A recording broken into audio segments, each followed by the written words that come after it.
ukudakiswa, babuswa utshwala, babuswa ubugebengu, ngenxa yokuthi bona sebavumela isitha sababusa. Elithi izwi lenkosi, ngiyazi ukuthi siyafunda iBhayibheli sonke, sazi ukuthi uma sifunda izwi lenkosi lithi umuntu uvela kuNkulunkulu, uNkulunkulu futhi usephinde wamthatha. Kunabantu namhlanje abathathwe uNkulunkulu, kunabantu namhlanje abangakaze bathathwa uNkulunkulu. Ngokwezwi lenkosi, ukufa kuvele kuJehova, ukufa kuvele sitheni kuSathana, kusiko kaJehova.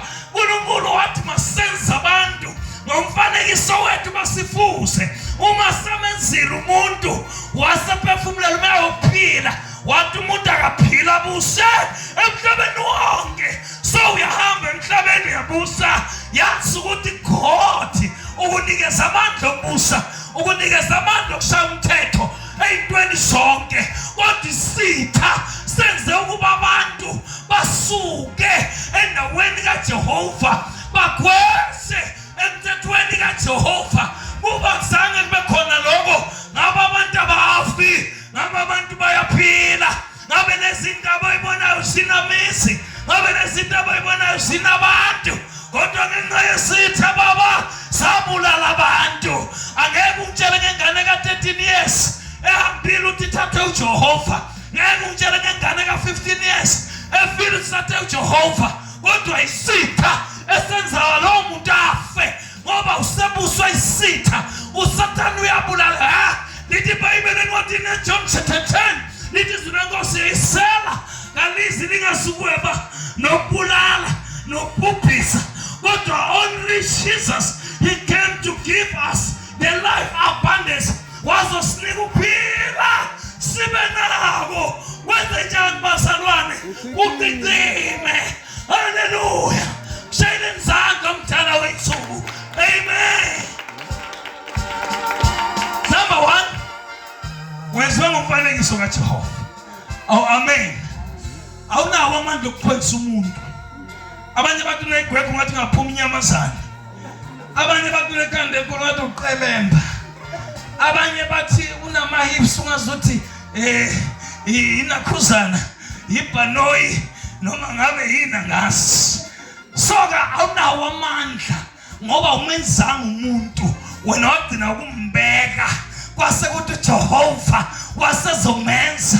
Yena omenzileyo wamenza waba muhle. Njengoba umuhle kangaka ufuza uJehova, njengoba umuhle kangaka ufuza ubaba wethu. Noma ngabe bengakucwensa unganaki, ungesabi ngoba bazange bakwenze, kodwa ukhona owakwenza ogama lakhe uJehova. Haleluya.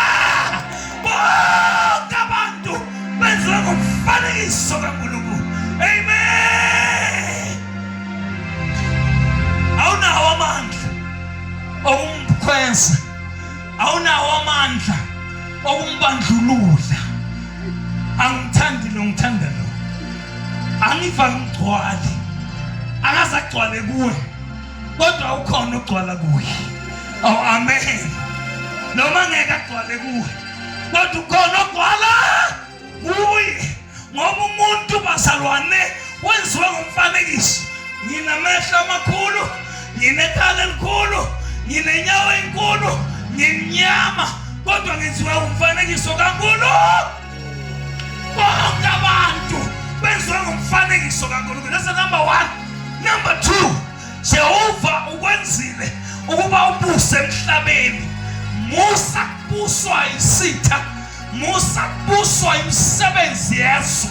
Haleluya bazalwane. Lithi iBhayibheli lakho nelami lithi imisebenzi yobumnyama inokufa. Elithi umvuzo wesono yini bazalwane? Ukufa. Lapho abenza okubi kodwa banengene ekufeni. Lalela ke Saturday example. Abanye ngababona abahamba uthi bayaphila kudala bafa.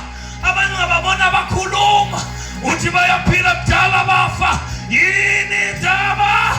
Bona benza izinto zobumnyama esekade zababulala. Jesus to help you, just to change your life. Only Jesus to help you tonight, just to give you the life, eternal life. Egameni lika Jesu, the abundant life. Egama lika Jesu, ukona unike somandla. uJesu igama lakhe tonight. Wenzela umfanekiso kaJehova, waphinde wasonikwa amandla okububusa emhlabeni wonke. Ngihamba ngiyabusa. Hallelujah, hallelujah, hallelujah. Jesus, please.